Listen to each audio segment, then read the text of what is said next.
내년도 예산안이 그야말로 천신만고 끝에 지난 8일 국회 문턱을 넘었습니다. 올해도 법정 시한을 엿새 넘긴 것은 물론이고요. 깜깜이 졸속 심사에 쪽지 예산까지의 구태 반복됐습니다. 심지어 야3당은 이번 예산안 통과에 불만을 나타내며 손학규, 이정미 대표는 단식 농성까지 나선 상황인데요. 이런 과정을 통해 나온 내년도 예산안, 과연 국민을 위해 더하고 뺀 것이 맞을지 의구심이 들고 있습니다. 두 분의 전문가와 분석해 보도록 하죠. 나라살림연구소 이상민 수석 연구위원, 한양대 국제지역학대학원의 김광석 겸임 교수입니다. 두 분 어서 오세요. 안녕하십니까. 안녕하십니까. 안녕하세요. 예산안 얘기를 매년 얘기할 때마다 꼭 법정 시한을 넘기기 때문에 이게 마치 무슨 전통처럼 굳어지는 것 같은데 상식적으로는 법정 시한을 지키는 게 맞는 것 아닙니까? 예, 맞습니다. 왜 이런 문제가 반복해서 일어난다고 보십니까? 일단 1차적으로는요. 그 여야 간의 정쟁이 항상 예산 시즌에 벌어집니다. 어떤 자기의 정치적인 그런 이슈를 부각시키기 위해서 네. 어떤 파행으로 하는 것이 1차적인 이유겠고요. 근데 보다 좀 근본적인 이유는 사실 물리적으로 시간이 좀 부족하기도 합니다. 원래 정기국회는 9월 국회, 이거를 예산국회라고도 하잖아요. 네. 그런데 예산국회가 9월부터 시작하는 것이 아니라 국감 끝나고 11월부터 시작하니까 좀 물리적으로 부족한 면이 있는 것도 사실입니다. 네. 네, 말씀해 주신 대로 물리적인 시간 자체가 부족했다. 그러면 예산안 처리 과정 교수님께서는 어떻게 보셨습니까? 예산안 처리 과정이 지연되는 것을 그 이유를 규명해 보면 뭐 한 가지는 긍정적인 측면이라고 볼 수 있는데 정부가 제안한 예산안 자체에 문제점이 있을 때 그것을 바로잡기 위해서 지연될 수도 있는 것이고 네. 다른 두 번째는 방금 말씀하신 것처럼 그냥 예산안 그 자체와는 무관한 정치적인 논쟁 때문에 지연될 수도 있는데 이번 건은 두 번째에 해당되는 것이 아닌가 그런 좀 아쉬움이 좀 있습니다. 네. 자, 이제 예산안 면면을 한번 들여다보도록 하겠습니다. 내년도 예산안 전체 규모 위원님 469조 6천억 원으로 확정됐습니다. 당초 정부안에서 5.2조 원, 5조 2천억 원 정도가 줄었고 작년과 비교해 보면 4조 2천억 원 늘어났습니다. 일단 규모 면에서는 어떻게 평가하시는지요? 일단 규모 면에서 470조에서 1%면 한 4.7조잖아요. 네. 그런데 한 5.2조, 한 1%보다 조금 많은 5.2조가 늘어났고요. 줄었고요. 줄었죠. 네, 삭감됐고요. 네, 결과적으로는. 그리고 네. 한 1%보다 조금 적은 한 4.3조를 늘렸는데요. 그래서 보면은 국회 통과 과정에서 약간 좀 더 정부 예산이 삭감됐다라고 평가가 표면적으로는 되는데요. 네. 사실 보면은 삭감된 부분 같은 경우는 그냥 단순히 회계적으로 삭감된 부분이 굉장히 많습니다. 네. 예를 들어서 뭐 국채 이자 같은 것이 한 0.9조 원 정도 삭감되는데 그러니까 이런 부분은 실제 이자 금액을 줄인 것이 아니라 어떤 회계적인 그런 평가 금액만 줄인 거거든요. 그러니까 삭감된 부분은 회계적인 부분이 많고 근데 증액된 부분은 이것은 회계적인 부분이 아니라 실제 지역구 어떤 SOC 위주로 그 사업이 증대되는 거거든요. 네. 그래서 국회 통과 과정에서 삭감된 것처럼 보이는 것이 그렇게 사실은 어떤 증액된 부분이 더 많다라고 해석할 수가 있습니다. 네. 증액된 것을 이제 경제적으로 좀 해석을 해보면 예. 어쨌든 이 예산 처리 결과는 확장적 재정 지출 아니다라고 볼 수 있겠는데요. 네. 어쨌든 작년보다 엄청나게 9.5% 수준의 증가폭을 보였기 때문에 확장적 재정 지출이라고 볼 수 있는데 정부가 가져왔던 안의 경우에는 이제 복지 위주의 예산을 증액하는 방향이고 네. SOC 예산은 줄이는 방향으로 네네. 정부가 안을 제시했었는데 그걸 좀 바꿨죠. 바꿨죠. 예, 네, 복지 예산을 SOC 가 조금 좀 줄이고 SOC 예산은 늘리는 방향으로 결국은 경기를 좀 부양하고자 하는 방향, 확장적 재정 지출에 편승한 그런 방향의 예산이다 이렇게 볼 수 있겠습니다. 네, 뭐 말씀해 주신 대로 사회복지 예산, 일자리 예산이 줄어들었거든요. 어떻게 보셨습니까?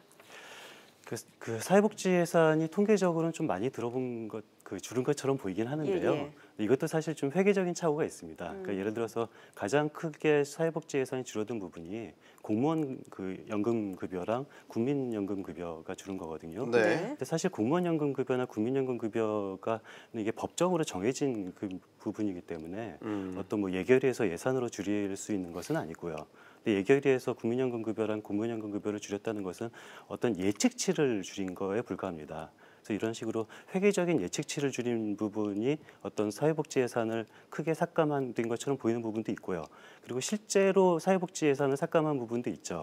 그러니까 예를 들어서 어떤 노동 부분 같은 경우나 어떤 그런 실업급여 같은 부분은 실제로 약간 좀 줄어들기도 했습니다. 네. 사회복지 예산 뭐 일자리 예산도 마찬가지고요, 교수님. 네. 어떻게 봐요? 이 정도 이제 색깔을 드러내는 예산이기도 하지만 또 야당에서는 반대하고 있는 예산이기도 하고 결과적으로 줄었단 말이죠. 네. 양보했다고 봐야 되겠죠. 양보했다고 보는 것이 맞는데요. 기본적으로는 경기를 이게 지금 빚져서 복지잖아요. 네네. 그 빚져서 슈퍼 예산인 거잖아요. 네. 그런 컨셉에서는 확장적 재정 지출을 단행해 나가야 된다고 판단을 한 거라고 볼 수 있겠습니다. 왜냐하면 우리 얼마 전에 또 뵀었지만 통화 정책 자체는 금리를 인상하면서 긴축적으로 전환되어 오고 있거든요. 그러니까 재정 지출 컨셉에서는 어쨌든 경기를 부양하는 방향으로 진행을 해야 된다는 판단이 들어선 것이라고 이렇게 해석해 볼 수 있겠습니다. 네.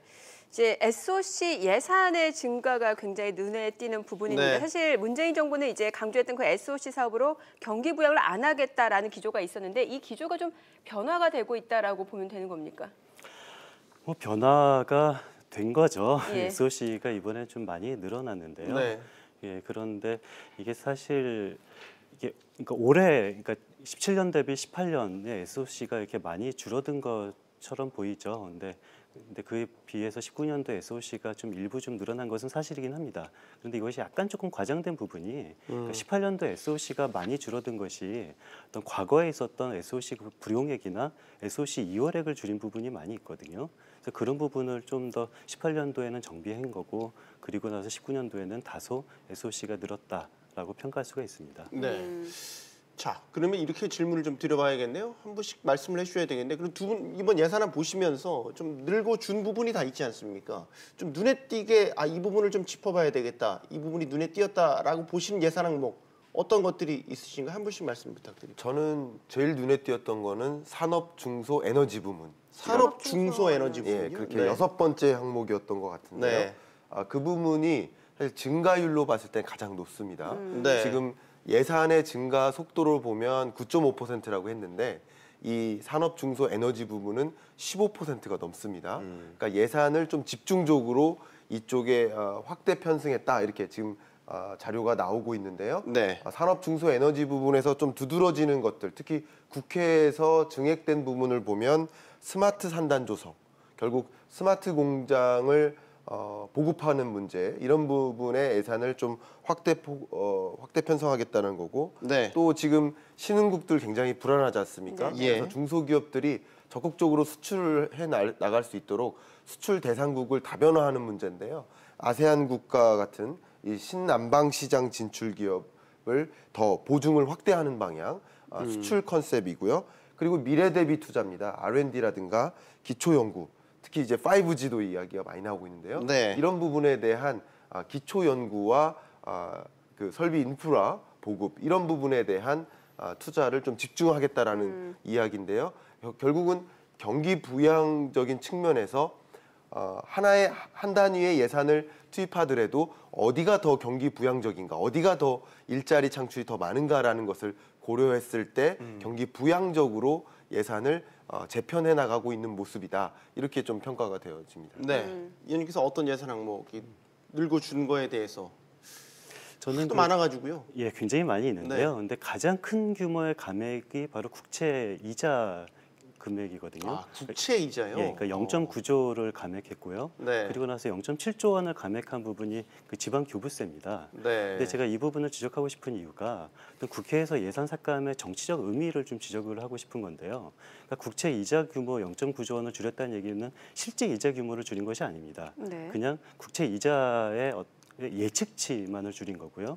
그리고 지방교부세 0.7조 원 줄인 것도 실제 0.7조 원을 아낀 것이 아니고요.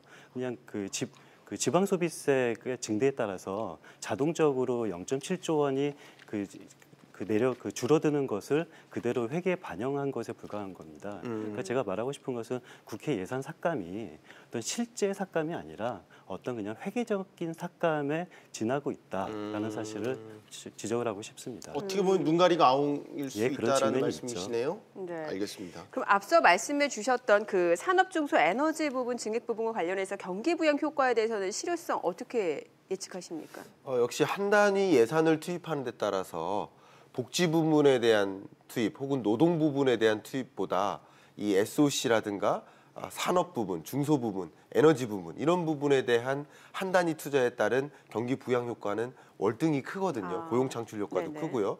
그러니까 이제 한 단위 예산을 어디다 더 집중적으로 편성하느냐의 문제인데 경기 부양적으로 편성된 것이 거의 이런 부분에 대해서 확실시 눈에 띄게 나타나는 것이라고 볼 수 그 있습니다. 효과도 기대가 된다. 저는 당연히 기대가 되는 부분이라고 생각합니다. 네.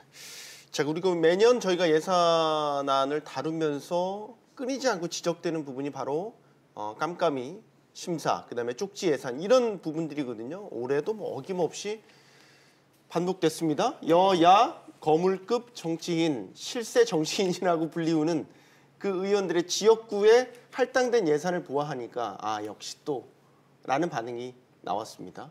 고쳐지지 않네요. 네. 예, 대단히 안타까운 일인데요.